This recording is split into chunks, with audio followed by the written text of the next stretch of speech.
Are you trying to decide whether you should use Facebook groups or Skool to launch your online communities? Well, in this short video, I'm going to be breaking down the major differences between Facebook groups and Skool communities, and I'm going to give you the pros and cons of each so that you'll know exactly which platform is the best fit to launch your online community. And by the end of this video, you'll know exactly which platform you should choose so you can jump right in and start setting up your community right now. And if you'd like to get access to our free Skool Launch Secrets course, where we're going to show you how to launch a brand new Skool community and go from 0 to 10K in less than 90 days, then drop the word Skool below and we'll send you access. My name is Ron Medlin, and I've spent the last few years mastering the art of online communities, not just communities that are just big, but also highly engaged and profitable. Using these strategies, I've helped countless online experts, coaches, and course creators hit their financial goals by leveraging the power of online communities. And in each one of these videos, it's my mission to give you at least one actionable step that you can take and go implement right now to get you closer to your income goals this year. So let's jump in and let's help you decide whether Facebook groups or Skool is the best platform to launch your online community. All right, so let's start our comparison between Facebook groups and Skool by focusing on the organization or user friendliness of each of the platforms. So let's first focus on Facebook groups. So there's two main cases or use cases when it comes to using Facebook group for your business. Most of the time, you're either using a Facebook group more for lead generation and client acquisition, or you're using it for client and member support. Okay, so they can work well in both cases. Personally, my Facebook group has been my main client acquisition system for almost 2 years now. But if you have a course or coaching program where your paid clients get a course as part of your offer, you're probably not going to be hosting that course inside of Facebook groups. Now, there is the guide session, but in my personal opinion, I just don't think it's the best way to deliver a paid course, okay? So more than likely, you're going to host it on a separate platform where you can actually streamline the delivery of your course material, and you'll be able to track the users as they progress through the course. So now your clients have one place where they log in to learn, which is your course portal, and then they have another place to log in to get support, which is your group, your Facebook group. And I think a way better experience is how Skool has things set up, where everything is in one place. You have the classrooms for all of your course material. You can have paid material here, courses here. You can have free courses here. You can have courses where people can unlock it by engaging in gamification. And then you have the community where you can get support, plus you have a chat feature where you can also get support. So I think just for pure user experiences, if you are going to be hosting a course off of Facebook anyway, in my opinion, you should also go ahead and include that community aspect to it to add more value to your offer and to ensure that your leads and your clients are actually consuming your course material. So for that reason, for organization, I am going to say the winner here is Skool. Okay, so I think it's just a better experience for the user. It's simple, it's clean, everything is self-contained in a single login. So that's the winner for organization. Now let's talk about user adoption in the digital marketing niche. Now, if you're in this niche in the realm of online marketing space, I believe Skool is an excellent choice. You know, the founder of Skool, Sam Ovens, is a fairly big name in the industry in his own right.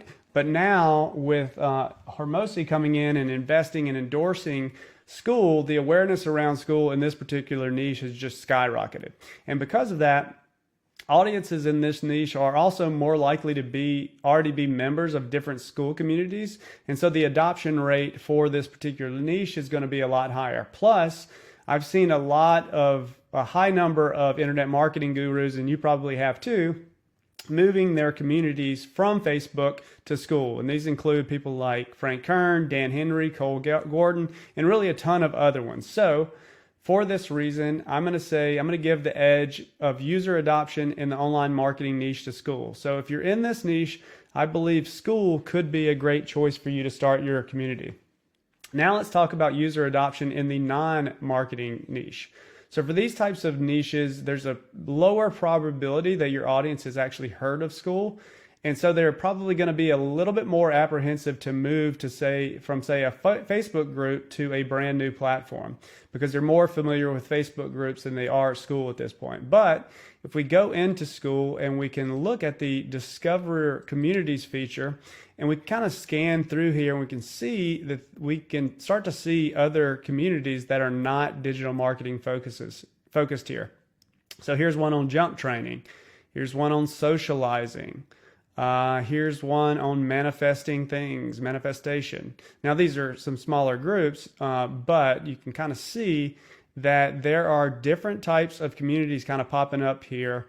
So in particular in the gym space, in the kind of fitness center space, because they're going to be probably a little bit more familiar with Skool, because that's kind of the space where Hormozi cut his teeth. So that being said, if I was starting a community outside of the online marketing space today, I would probably lean a little bit more towards Facebook groups in that situation, but only really by a thin margin. I believe Skool communities will become more and more mainstream, and there is an argument for differentiation and making your offer kind of stand out by adding a Skool community versus all the other folks in your niche that might have Facebook groups. Okay, so that's a way that you can potentially differentiate your offer. But I give that edge here for Facebook groups. Now, next, ease of growth. How easy is it to grow your Facebook group versus your Skool group?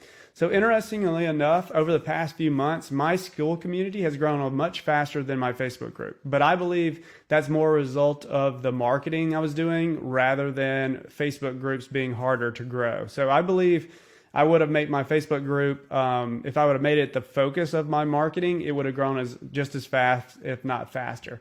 And I've seen people in both types of groups, having both different types of communities, growing extremely fast. So for ease of growth, I'm going to actually call that a tie. So both can grow very fast with the right marketing strategy. So now let's talk about reach. Which platform is better for getting your audience to actually see your content, which is going to help you to get in the front of more eyeballs, which is extremely important. So both of these tools, both of these platforms give you tools to expand your reach. So the Facebook group gives you the @everyone tag, which you can use every 24 hours.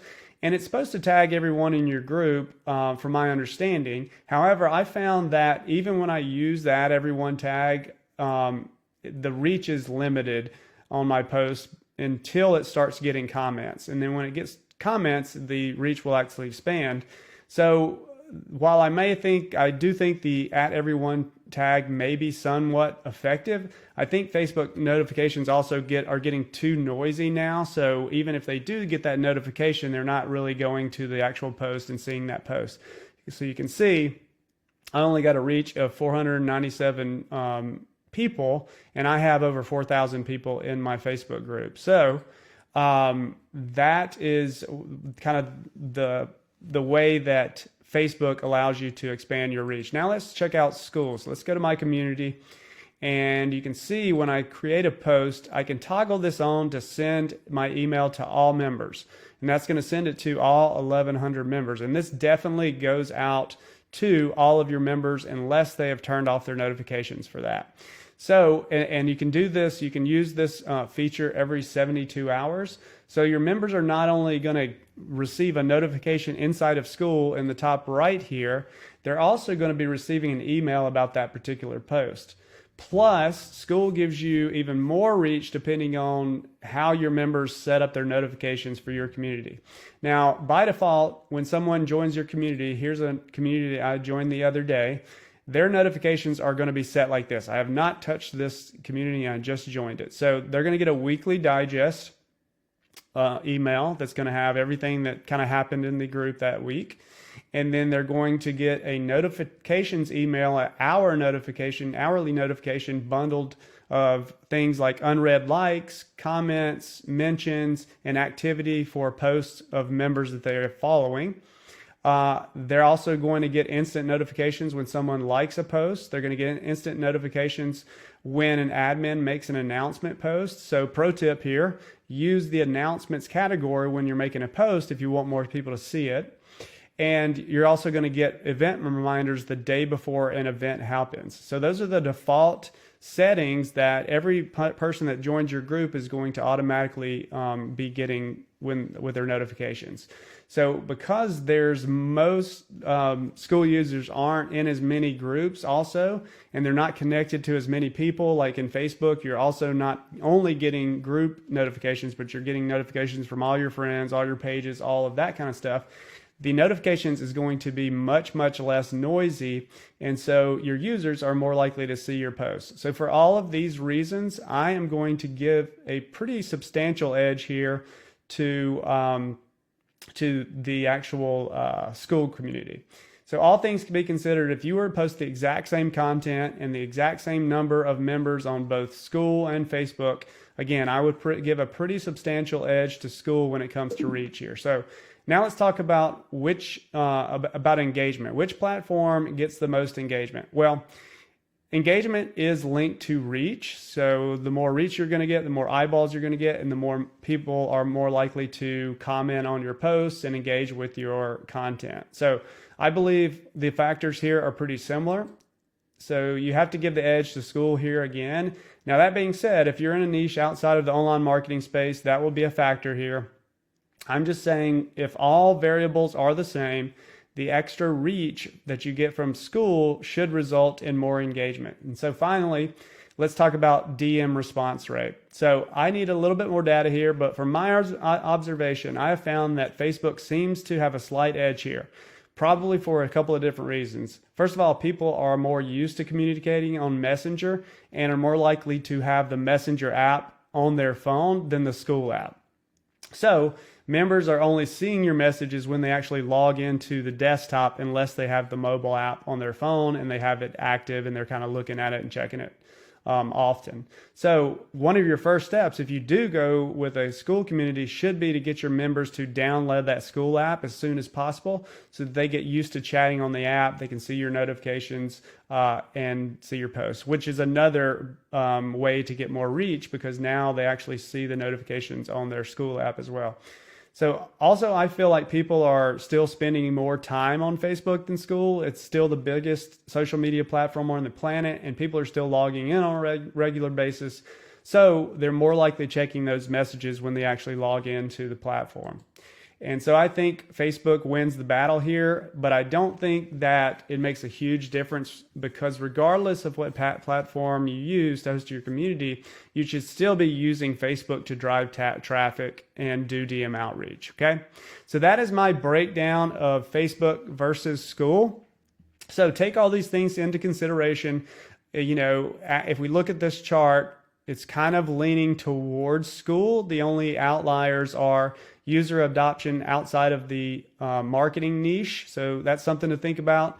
DM response rate, this is kind of a non-factor, because again, I think we should be using Facebook as a traffic source regardless. So take these things into consideration. If you have any questions, drop them in the chat below.